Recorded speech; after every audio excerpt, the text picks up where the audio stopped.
ফিস্টি করেছে এই এত গরমে, নিজেরাই রান্না করেছে। আবার কি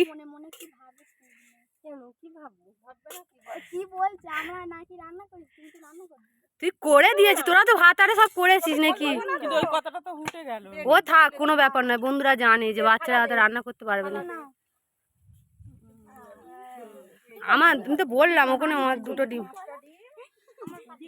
আবার ফিস্টি করেছে মাত্র 5 জন, এই দেখো, আর পরিবেশন করছে এই দেখো।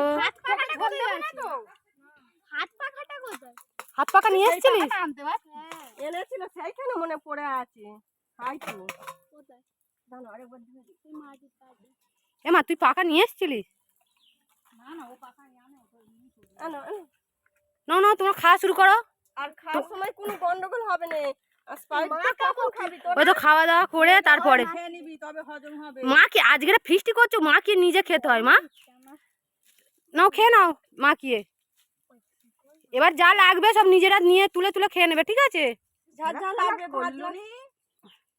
মাংসের দিনে হবে ওটা কি মানে এই ফিস্টিটা করবে বলে এক সপ্তাহ ধরে ছাড় দেবো কোনে খাসি, আর ওই করবি আর খাবি। দেখলি পরের রবিবার আবার হাই বলে দাও মানু। জামাই ষষ্ঠী।